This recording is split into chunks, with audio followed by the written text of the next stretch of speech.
Triple B's in the building, Big Baller Brand, supports the NBA buzz and the inside buzz. We with you, man, Triple B style. Hi, and welcome back to another episode of Inside Buzz. I'm your host, Mikey Domagala. For episode 31, a friend of the show returns. 11-year NBA veteran Kosta Koufos is back for his second Inside Buzz interview. He just spent his season overseas in Greece and then playing for the TBT, the basketball tournament, for Carmen's crew, which was full of all Ohio State alumni. He spent his career with 5 different NBA teams, and in 2012-13 had a career year, averaging 8 points per game, 7 rebounds per game, and 1.3 blocks per game for the 57-25 Denver Nuggets. He was the starter on that team and led them into the playoffs. He also had many productive years in Utah, Minnesota, Sacramento, and Memphis along the way. Kosta, welcome back to episode 31 of Inside Buzz, almost a year later since our last chat. I'm trying to get you back into the league, man. You're a free agent and you really deserve it. So welcome back to the show, and let's get talking about your career. Thank you for having me on, man. I missed you. Hope you're doing well. Hope your family's safe and healthy, and I'm excited to get the show going. I definitely miss you too, as did NBA fans. And I remember last time you were on, I posted and you were getting love from some fans, and then some fans were saying, well, Kosta's out of the league because his game doesn't translate to the modern shooting NBA. Now, Kosta, I see your training videos, I see you working on your handles and your three-point shot. If an NBA GM was watching right now, what would you want to tell them you improved most on over the last couple years? Well, look, some of those fans, fans are fans. They have their own opinions. But if they actually understood the game and knew the game, they know that, coming in the NBA, I was actually a shooter, three-point shooter and a scorer. And, when I was with Utah Jazz, I had to transfer my game into more of a defensive-minded big and a rebounding big. But, I still have that all in my repertoire. I can still shoot threes. I can still dribble. I can do all of that. NBA is all about being in the right place at the right time. And you got to maximize whatever opportunity you have. And, I can't complain right now for 11-year NBA career. I played in the playoffs, started a lot of games, had a lot of double-doubles. And, granted, it could have been better, but it could have been a lot worse as well. And, still grinding, still chipping away every single day and still working on my craft. And, I'm still really healthy. I'm still young. But, right now, that's how life is sometimes. You just got to continue to push forward, and not everything's going to go the way you want it to in life, but you just got to, hit it head on and, maximize and make the best of what you have in front of you. Of course, you said you're staying fresh. You last played in Greece, and then you played in the basketball tournament on Carmen's crew. Tell me about your offseason and the last time playing in the TBT. I mean, the TBT was fun. I got to, see a lot of the Ohio State guys because the team I was on, Carmen's crew, was an Ohio State-based team. And, going back to Columbus for the last couple of weeks, meeting up with the new coaching staff with Chris Holtman. He's done a phenomenal job with the program. And, meeting older guys, Michael Red was there as well. So Mike Conley a little bit, Lighty and John Diebler and so forth. There's a lot of good guys that, I grew up and played with at a younger age. And, seeing those guys again, it was really cool. Rekindled a lot of good memories. For sure. All those Ohio legends. And Kosta, what is NBA free agency like? Be honest with me. Do you ever get discouraged? You're always in the gym. Maybe you don't get that call. And, when you see other players getting signed elsewhere, do you sometimes think to yourself, damn it, that could be me, or I'm better than those guys? For sure. That's human nature to respond like that. And it goes like that everywhere else in the workforce now. But, going through it, many years with free agency, I'm very fortunate, to sign the contracts I signed and, to play the games I played. But, still you see it, but that's okay to have those feelings. That's a true sign of being a competitor, and you will still want the best possibly, which is normal. But at the same time, though, as you get older, you see some of the signings, you're like, okay, well, I got to put myself and keep the blinders on and not worry about so much of what's on the world, and focus on, yourself, your health, and your family.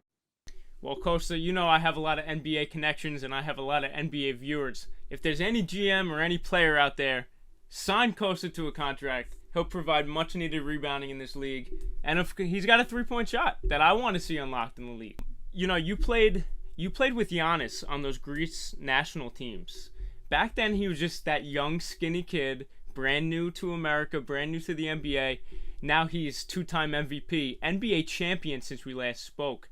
How proud are you of Giannis, and could you believe that skinny kid would become an all-time great this quick? I knew he was going to be great, but from the time frame he did it in, really, really surprised me. He was, the first year, I remember watching him the first year in the NBA. He had a nice 3-point shot. He was a good shooter, but from there to now, it's unreal what he's accomplished. And what's crazy about it is, he's still, not even halfway in his life cycle in the NBA, which is scary to think about. So the only way is up for right now. He's not even in his NBA prime. So for him to win the MVP awards and win a championship, at a young age, it just shows how good of a player he is, and he's going to be one of the best players of all time, obviously. And to come, from overseas and have the Greek heritage as well, and his family, it's definitely a true honor. It's a blessing, and for what he's done for his communities and for his family as well. It's definitely a story that should be told. There'll be a lot of documentaries on Giannis, that's for sure. Sure. And his humbleness and those Greek roots. What can you say about being around him? He just seems like he's always happy, cracking jokes, and just humble.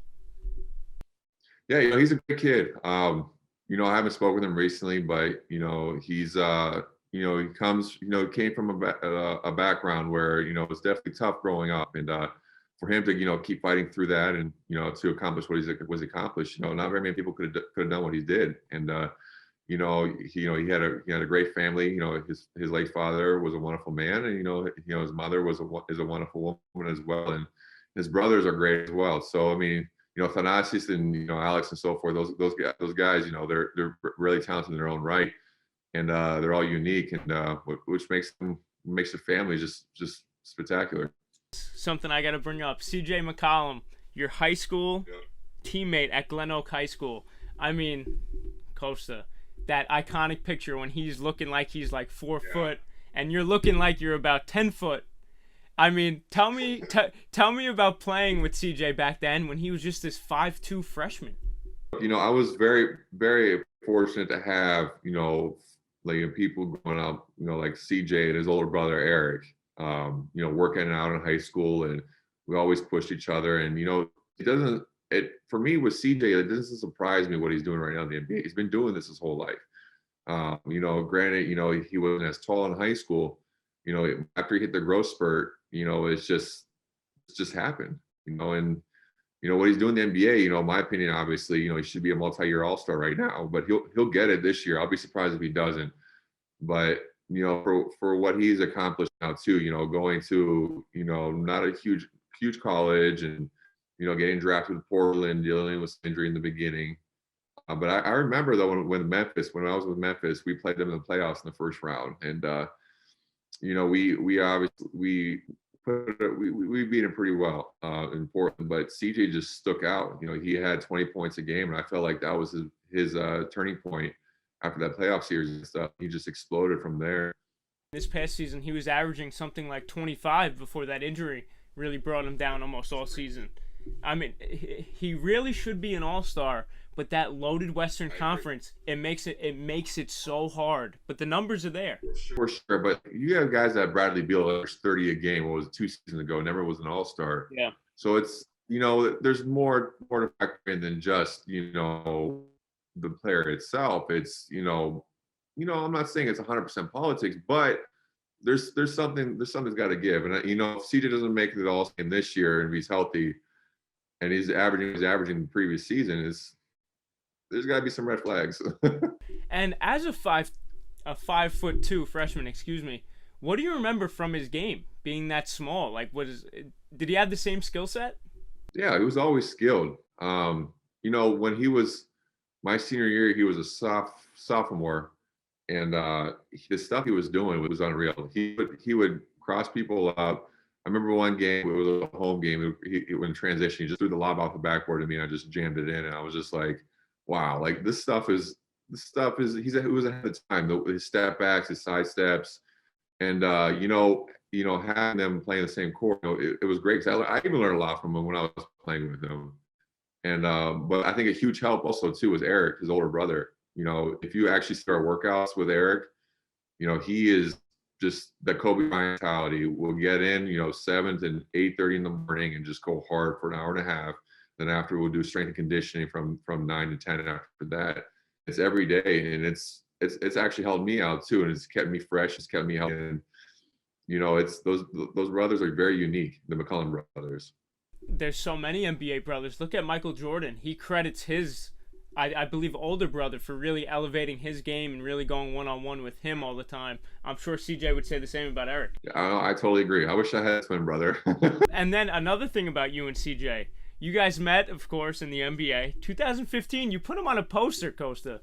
What was said after that? In playoffs. It was in Portland, right? Was it in Portland? It was in Portland. I thought it was initially Nicholas Batum. I feel like if I knew it was CJ, I would have just been like laid out. It was part of the game. I think after the summertime, we worked out, and he's like, "Why would you do that, dude?" I thought it was Nicholas Batum. I'm all right, dude. I didn't mean to. We were just joking around about it. Look, everybody gets dunked on. I mean, I get dunked on, and I dunk on a lot of people too. It's just part of the game. I mean, CJ dunked on, but he's averaging 30 a game. He's an all-star. He has the potential to be a Hall of Famer. So it is what it is. Everybody gets dunked on. The Memphis Grizzlies announced Zach Randolph and Tony Allen will have their jerseys retired. Those two, your former teammates, you were part of that Grit and Grind years for a little bit. Do you think Marc Gasol and Mike Conley are next? I 100% agree next. They had a huge foundation for that organization. I was definitely fortunate enough to be a part of that Grit and Grind era. Learning from Z-Bo and Tony Allen, and then as well from Mark and Mike as well too. You learn different things. You try to formulate, to your own game, and that grittiness from Tony Allen and the post-up ability from Z-Bo and the IQ level for and Mike Conley run the show. Like you just learn these things from different players, and they were ahead of the time as well. I feel like Mike Conley should have been a multi-year All-Star, but again, just one of those things, I guess. I'm happy Conley got it last year, even though it was a little bit due to injuries, but it is what it is. Tony Allen, I'm a huge fan of him. I love the grittiness. I love the on-ball defense. Gave Kobe problems, as Kobe admitted. So many other guys. His intensity, would he ever turn it off, or was practice just as tight on defense? The same way. He's just relentless, and he liked just being in people's grills and getting stops and making sure nobody scores on him. If somebody did score on him, he would take it to heart. And it's very unique because this newer generation is I feel like it's not as it was where Tony Allen was playing. And, if somebody scores on me, then okay, I'll let it go. Like, well, now it's like, now it's different. Back then, I remember if someone scored on Tony during the game, even especially the playoffs, he made sure he picked him up full court, never scoring on him again. And, that relentlessness of him and not getting tired and just making sure, it was more of a pride thing for him. So that's the reason why he was one of the best defenders in the NBA. And another former teammate of yours in Sacramento, Vince Carter. Now, Matt Barnes just recently spoke out that out of all his teammates, Shaq, Kobe, so many more, that VC was the most skilled he's ever been around. Now, you got Vince as a 40-year-old, but 40-year-old Vince was still dunking like crazy. Was he your most skilled teammate ever? And if no, who was it? Ooh, that's a tough one.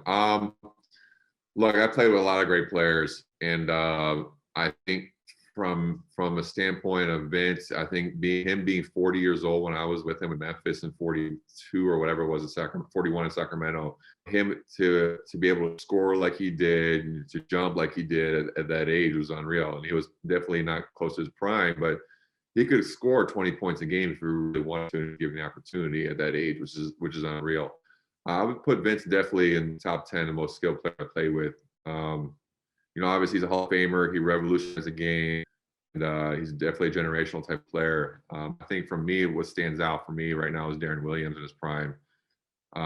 His passing ability, his ability to get people shifting their feet defensively with his crossovers, and I've never witnessed anything like that from a point guard. Especially when I was a rookie second year in the NBA with the Jazz and Darren Williams in his prime. It was unreal. It was a show every time he played, and I loved it. It was great. Oh, I'm sure. And you coming in as a kid in those practices, you're like, oh my God, look at this guy crossing over and stuff. And those Utah teams, Costa, like they were very good. Loaded teams, great starting five, nice bench. Why couldn't they really get deep into the playoffs or even a real title contender? Well, you have great teams in the West, obviously. We can't make excuses, but you know, Lakers, you have Kobe Bryant. That's when Andrew Bynum was playing. You have Powell was playing. Like they were loaded. And then that's when, you know, towards the end, you know, Steph Curry was coming to his own with Golden State, and I was with Denver at the time as well. So, and when I was at Denver too, we were a really good team when I played. Sure. It just was, you know, those teams were getting into their own, while you know the Jazz were getting a little older. Now they're a great team as well. But it's just, you know, it's all about timing, in my opinion. So those teams were just getting stacked. It was very tough to get past the Lakers. I remember when Utah, it was my second year, we played the Lakers around, and you know, it just was tough. You know, it's very tough to guard Bynum in his prime and Pau Gasol in his prime, and those two bigs in the front court. They're very hard to guard. Touching on those Nuggets years, I remember that playoff series against Golden State, man. That seemed like that was Steph's real turning point. He was kicking butt in the playoffs. I really clearly remember you and Iguodala trying to like lock up on defense, you in the paint, Iggy trying to guard the perimeter, and Steph and Clay were really becoming into their own that series. I think if I remember correctly, I think David Lee, who was an All-Star, he got injured, and I think that's when, because we won the first game of the series, but I think the game two is when Steph Curry really started, you know, ripping threes out and stayed with Klay Thompson. It was really tough because they transformed the whole game, because they were more in and out with David Lee, where David Lee was out, and there was more, you know, three-point. The Sacramento Kings drafted Davion Mitchell this season, and of course Tyrese Halliburton last season. Halliburton top 3 in Rookie of the Year voting. Costa, we touched on this last interview too, where Sacramento was struggling. They're again struggling, but they have that young core still. What is it that they need to do to really get back in the playoffs for the first time in a while? Well, obviously the most obvious answer is obviously win games. But, you know, I think Halliburton's definitely going to be a hell of a player when he gets older. I was very impressed by him in his first year. He's got a very high IQ for a young player coming in the league. And that's very tough to find, especially for the first year. And it doesn't surprise me. Definitely in contention for Rookie of the Year. Definitely going to be very curious how he's going to do this year as opposed to last year. I'm sure he's going to play much better, and which is scary to think about because he had a phenomenal rookie year. You know, they have a great group. I like Durant. I'm a huge Darren Fox fan. I played with him for several years as well. Just super fast. I mean, he reminded me of the speed of Ty Lawson in his prime, but he's also taller and a little bit bigger. And just for him, you know, he's, you know, a great kid. You know, he's still young, but, you know, he's going to have all-star intangibles, which he's already shown last year. And, you know, for me, it's, you know, looking outside in, you know, they have a great foundation, as we said. I think just right now, they just got to, you know, game by game and just, you know, try to win as much as possible, even though the teams that they think they're going to beat, you just got to beat them, because every game is important for that kind of team. So I think, you know, like teams that I played on, you know, we could take a day off or so and not worry about it. But with Sacramento, you gotta win every single game, and like it's the last game. Obviously, again, it's easier said than done because it's 82 games in the season, and it takes a toll on the mind, most importantly. But you know, they're young, they can do it, and I wouldn't be surprised if they get an 8th, 7th spot playoff contention. A guy who's been in headlines, he's back with the Lakers this year, Rajon Rondo. You guys were together for that season in Sacramento. You averaged 7 points per game and 19 minutes per game that year. That was your highest scoring year in a couple years. How did Rondo make it easier for you? Oh, he's probably one of the smartest players I ever played with on the court. You know, he makes the game much easier if you buy in and buy into what he's doing, and just let him take the reins a little bit. You know, it makes your job a lot easier as a big. I think we talked about last podcast where, you know, I remember it was the Milwaukee Bucks and Greg Monroe was fronted me on the free throw line and Rondo threw it off the backboard right in my hand. It was wide open for a layup, and I was getting fronted by Greg Monroe off the free throw line. And I remember Rondo saying, "That's an assist. Don't mark that as a missed shot." And I'm looking at him. I was like, that was one of the easiest buckets I had in my life. Just threw it right off the backboard. I grabbed it and just put it right in. And he meant to pass it off the backboard on purpose to get it overshoot Greg Monroe. I couldn't believe it. So stuff like that will stick with me the rest of my life. He just knows the game. He works hard. He's got one of the highest IQs in the NBA. And, to have that and to be a young guy, well, obviously I wasn't a young guy, but having young guys around, if they feed into that system that he has, he's going to make their life a lot easier. They say sometimes the best players don't necessarily make the best head coaches, but Jason Kidd, one of the smartest guys ever, Dallas Mavericks head coach.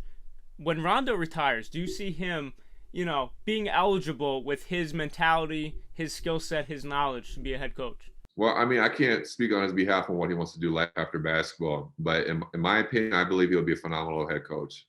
He knows the games. He knows the game very well. He knows the X's and O's, and he's got a great, practice regimen as well. Like you see his routine on and off the court. It's awesome. It's one of the best I've seen. And to have, all that formula, all that into one player, obviously it's definitely a great formula for a head coach. In your 11-year NBA career, who's the toughest opponent you had to guard in the paint? In the paint, I think Dwight Howard at Orlando Magic was tough. Amari Stoudemire in Phoenix was very tough. His first explosion was unreal. I remember guarding Yao and Shaq as well. Shaq wasn't in his prime, but I remember guarding him in Phoenix many times and in Boston as well. And I believe how, man, it's a big human being. I mean, I'm 7 feet, he's 7 feet, but he's also wider and he's got a lot more pounds on him than I do. And just to try to push him, it was tough. I mean, you just got to wrap your body and pray to God to get you through the basket. Yao Ming was different. He was obviously 7'5" or 7'6", however tall he was, but he was more finesse than Shaq. But, guarding him, had a strong foundation, but he had a lot of good mid-range tactics in the post. Good shimmies with the shoulders, so spin off of you, and if you got any 5 feet close to the basket, the shot was going to go in. So you just had to meet him early and try to push him out and try to get him tired and run him. And it would work occasionally, but when he got the ball at the post, it was very tough to stop him. Is there a time where you remember being on an island, so to speak, off a switch or whatever, you got Steph in front of you, you got Kyrie? Do you ever remember trying to guard a guard and him really crossing you up and really being like, oh no, what have I got myself into? Lakers, Kobe Bryant. It was switched on the screen, and there was like 5 seconds left on the shot clock. I'm like, I know he's not going to drive, but I know he's going to try to do a mid-range. He's going to try to pump fake, and he pump faked 3 or 4 times, got the shot off, and I was this close to getting a tip of it on my finger, and obviously a swish went in, and I was just like, man, unreal. So I think that's why, obviously rest in peace to Kobe. He's definitely one of the best to ever do it in the game. And obviously, he's going to be one of the best of all time. So. Yep. Rest in peace, Kobe. And Kosta, who's your funniest teammate you've ever had? I've had a lot of good teammates with a lot of characters. I think from my rookie year, Mehmet Okur. I don't think the young guys that are watching this don't know who Mehmet Okur is because different generation. But he was, he's a European guy. He's always funny, quirky, just smiling, and have 40 in the game and be like, hey brother, let's go out to eat, and then shoot the shit. And it was great. He was probably one of the best vets I've had, and I was very fortunate to have him, have him take me under his wing. And just funny all the time, just always positive vibes, and it was great to be around. Obviously, human nature, you're gonna have your bad days no matter what. We all do, but 90% of the time he was always just positive. Ed Davis was funny as well. He was more my age and just joking around on the court a little bit too. And he's had a hell of a career himself, and definitely proud of him, what he's accomplished. And I would say probably Mehmet Okur leads it for me. Another guy on those Utah teams I'm thinking of. This isn't even on the list. I'm just thinking, did that guy ever have a personality? AK-47, Andrei Karolinko. Was he like a personable guy? On the court, he just looked like a killer. Yeah, he was. He was 50-50. He was a little bit more to himself, but he was always really nice, sending and saying hello, how are you to everybody. And from what I've saw, he was always warm to me and very friendly. And I remember there was a steakhouse, Fleming's, right down the street from the arena. This is my rookie year. It was like game 3, and I'm 19 years old. I don't I respect my teammates, but I don't know if they want to hang out with me. And I go in and I eat like with my shorts, my flip flops, and my t-shirt and Fleming's. My first time actually going to the steakhouse, and I was hungry, so I was like, all right, whatever. And I go and I see Andre there, and I'm like, hello, Andre, how are you? How are you doing, buddy? Like, oh, go outside, my friend. How you doing? And I go sit in the corner. And he looks at me, and I'm like, oh shoot, like what is he looking at me for? Like, he's like, bro, what are you doing over there? Why don't you sit with me? Like, come on, like come over here and sit with me. And he took care of dinner and everything. And I was like, wow. I was nervous. I was 19 years old, like AK-47. Like I didn't know any better. I'm still in my college years, college mindset. I'm going to flip flops and the steak dinners. I mean, I'm surprised he let me in at the time, but definitely an opening moment for me. Like, all right, he's a really good guy. You going to a new team in the NBA, is it almost like your first day at a new school where it's like you're trying to kind of find somebody you got something in common with, somebody you know from the past on a different team? Or is it like, how do you gain those relationships? NBA is a brotherhood. You build up relationships no matter what team you're on. A lot of guys work out together in the summertime, no matter depending on what team you're on, they still all work out together. I think the first time when I got traded, I was very nervous. I went to Utah to Minnesota, but I knew those guys from AAU, Mike Beasley and Kevin Love, and those Johnny Flynn and those guys. I knew all those guys, so it's not like it was really, really hard for me. So I was very lucky in that aspect. And then when I got traded from Minnesota to Denver, that's the time I was really, really nervous because, I was a young kid. You have Kmart, you have Nene, you have all those guys that are older that have been in the playoffs, and I've never, they were perceived as a hardcore team at the time. So I didn't know what to expect. And after the first couple of practices, I played really well. I played hard and aggressive. You earned their respect, and after that, it was just streamlined after that. And then ever since then, every trade then it was just easier and easier and easier because every year you play in the NBA, you still build up more relationships with other guys on the team. Obviously, you're trying to win and trying to beat your opponent, but off the court though too, you still have more of a brotherhood mentality, which is great. I saw in a recent NBA Buzz post comment section about Kevin Love. People were talking, LeBron ruined his game after Minnesota, turned him into a spot-up shooter or whatever. Now, as you remember, Kevin Love in Minnesota was a beast on the boards, all around just menace. What do you think of how he was in Minnesota to how he was in Cleveland? He won in Cleveland, but he was different. Well, look, he was the main guy in Minnesota. I was there where he had 30 rebounds in a game. Like he was obviously he's very good. He's very good now. And he's going to be a Hall of Famer. He's an all-star player. But obviously you have a guy like LeBron, who's the elite of the superstars. The job description changes. LeBron's the main guy, and I'm not saying Kevin Love is a supporting cast. LeBron, obviously Kevin Love's an all-star in his own right and a hell of a player. But LeBron is taking the main focus now. So you got to learn how to transfer your game when you play with a generational player type player like LeBron. And I thought he did a phenomenal job. He did what he needed to do. He's not going to get 30 rebounds a game with LeBron on the court. It's just what it is. But he's still going to get 20 and 10, which is all-star numbers. And I thought he did a phenomenal job when he played for Cleveland. He got a ring. And, there's not much more you can ask for from Kevin Love as a fan. I saw on your Instagram, at Kosta Koufos, that you got the new Gen 3 Ford Raptor. And from following you for a while, I know you're big into cars. You got 2 Nissan GTRs. Do you have any other cars beside those 3? And how'd you really get into cars? So that Gen 3 Raptor is for my father-in-law. I don't need 2 trucks.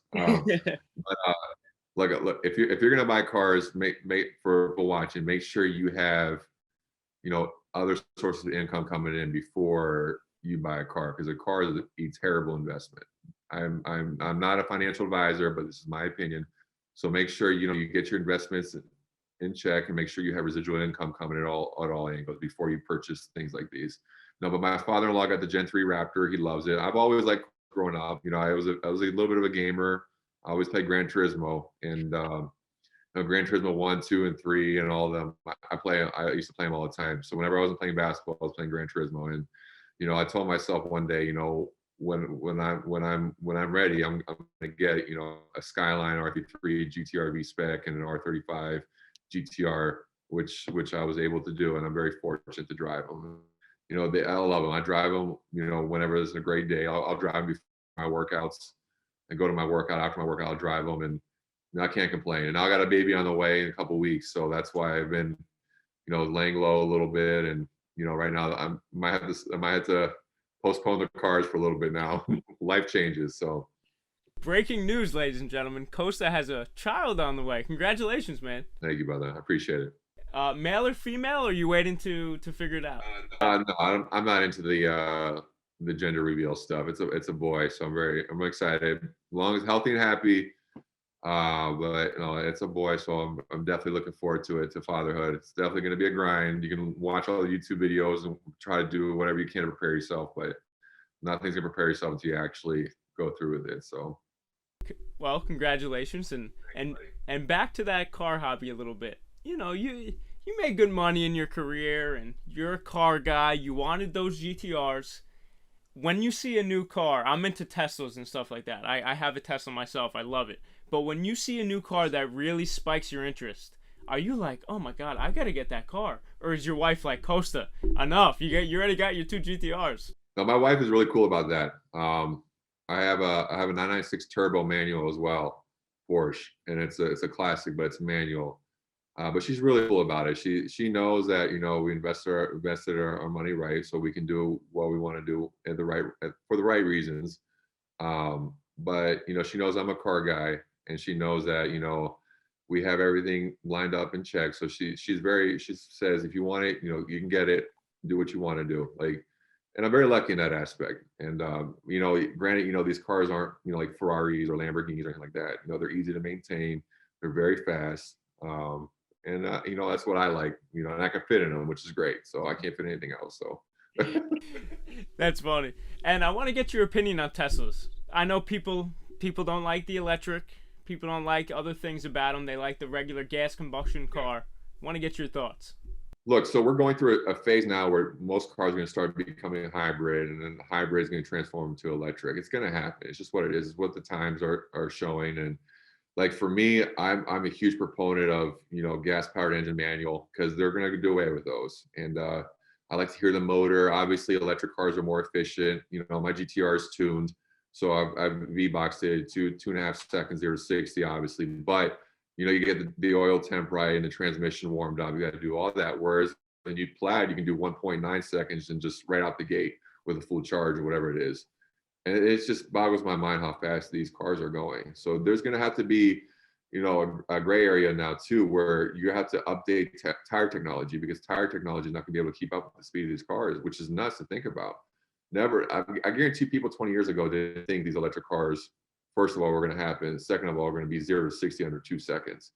You could take a Tesla Plaid and go under 10 seconds the drag strip all day consistently, which is nuts to think about. I mean, what Tesla do you have? The Model 3? I got the base Model 3, and Kosta, that thing could still move. It's crazy. It's crazy. Still move. You could probably. I mean, you'll destroy my old GTR all day, and it's nuts to think about. And that's the base model. And another crazy thing about the Plaid is it's like $165,000, and it could blow out $1 million cars, high $800,000 cars. It's really absurd. Yeah, you have companies like Rimac and all of them. They have what's the hypercar that they had like 2 million that it kept up with it. The Bugatti? Not the Bugatti. It was another electric car. I can't think of the name off the top of my head. It was a 2-door, and they raced. I think it was a Car Wow, and it kept up with it. I was impressed for a 4-door sedan to do that. Just think what the Tesla Roadster is going to do. It almost becomes to a point where owning a Plaid, owning a Roadster is just too dangerous. It's too fun to go that fast and to get that acceleration. That my Tesla with the 0 to 60 going about 3.8 is still fast and enough for me. Very fast. I was definitely looking at a Cybertruck in the future, but it's who knows. I'm gonna wait for technology to improve and see what happens. But now these cars are going 500-mile ranges with the electric battery, which is nuts to think about. So I'm leasing mine right now, but the only reason why I'm leasing is because that technology and the battery just isn't there yet for me to really own it. You know what I mean? I need another couple years, get over that 500 range hump, and that's when I'll look to buy. And back to some modern NBA stuff. You got a bunch of former teammates still on the league and on some powerhouse teams. Paul Millsap in Brooklyn, Carmelo Anthony on the Lakers, JaVale McGee in Phoenix, Evan Fournier in New York, and Mike Conley in Utah. And also Andre Iguodala in Golden State. I guess I'll just say who's your finals pick, because really, all those guys are on contending teams. Healthy, gosh, it's tough to say. I'm curious to see how the Lakers are going to do with Russell Westbrook and those guys. I'm curious to see that. I think DeAndre Jordan is going to do phenomenal with LeBron on the court. I think DeAndre thrives in a guy that's ball dominant, can throw lobs and do all that. And DeAndre has had a hell of a career as well himself. I'm the safe pick was going to put, if healthy, is Brooklyn Lakers. That's a safe pick if all healthy. I'm sure a lot of people would agree. But comments to be like, this guy can't shoot a three, he doesn't know anything.